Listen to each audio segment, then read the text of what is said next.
Bonjour à toutes et à tous, c'est Arca. Aujourd'hui, nous nous retrouvons dans la 10e partie du cours sur les espaces vectoriels topologiques. Donc aujourd'hui, nous allons nous intéresser au noyau équilibré.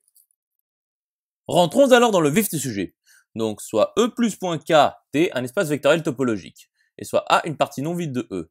Donc pour A une partie non vide de E, soit l'ensemble équi de A E plus point K point T, qui est égal à l'ensemble des parties B de A non vide, tel que EQ de B, E plus point K de T, soit vérifié. Donc pour A, une partie non vide de E, nous appelons le noyau équilibré de A l'ensemble noy de A, E plus point K de T, la réunion pour B appartenant à équi de A plus E plus point K T des B. Démontrons alors que équi de A, E plus point K, T est non vide est équivalent à 0E appartient à A. Donc voyons l'application directe. Donc équi de A, E plus point K, T est supposé non vide. Donc XB appartient à équi de A, E plus point K, T. Donc 0E appartient à B qui est inclus dans A. Donc voyons l'application réciproque. Donc 0E appartient à A.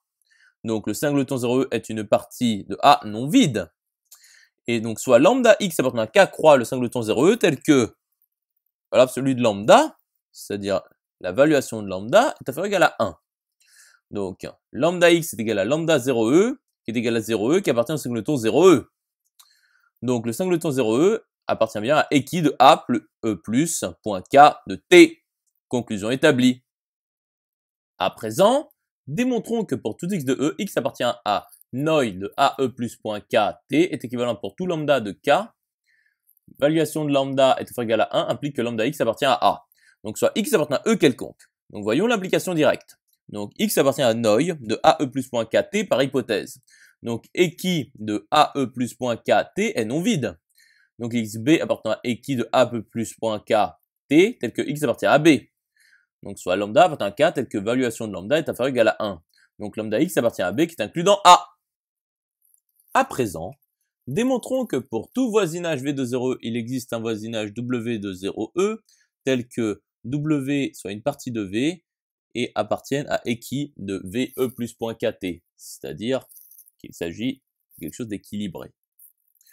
Donc soit V, un voisinage de 0E quelconque. Donc soit U, l'application de K croix E dans E qui est associée à lambda x, lambda fois x. Donc par continuité de U en 0K0E par définition des espaces vectoriels topologiques, nous obtenons que il existe UW appartenant au filtre de voisinage de 0K croix le filtre de voisinage de 0E, tel que pour tout mu Y appartenant à K croix E, mu Y appartient à U croix W implique que U de mu Y appartient à V. Et il existe R strictement positif, tel que l'ensemble des alpha appartenant à K, tel que valuation de alpha est strictement inférieure à R, est inclus dans U.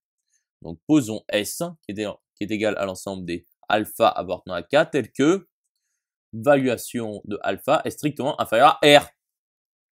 Poursuivons la démonstration. Donc considérons O la réunion pour bêta appartenant à S privé du singleton 0K des bêta X tel que X appartient à W. Donc montrons que O est inclus dans V. Donc soit Y appartient à O quelconque. Donc il existe bêta X appartenant à S privé du singleton 0K croix W tel que Y est égal à bêta X. Et bêta appartient à S qui est inclus dans U. Donc bêta X appartient à U croix W. Et donc Y est égal à bêta X qui est égal à U de bêta X qui appartient à V. Donc O est inclus dans V. Donc montrons que O est un voisinage de 0E. Donc pour tout bêta appartenant à S privé du singleton 0K, bêta X pour X appartenant à W est un voisinage de 0E. Donc O qui est égal à la réunion pour bêta appartenant à S privé du singleton 0K des bêta X tel que X appartient à W est bien un voisinage de 0E. Continuons la démonstration. Donc montrons que O appartient à équi de VE plus point KT. Donc soit lambda Z appartient à K croix O tel que valuation de lambda est inférieure ou égale à 1. Donc il existe bêta X appartient à S privé du singleton 0K croix W tel que Z est égal à bêta X. Et valuation de bêta est inférieure ou égale à R, strictement. Donc voyons le cas numéro 1, lorsque lambda est égal à 0K. Donc lambda Z est égal à 0K qui appartient à O. Donc voyons le cas numéro 2, lorsque lambda est différent de 0K.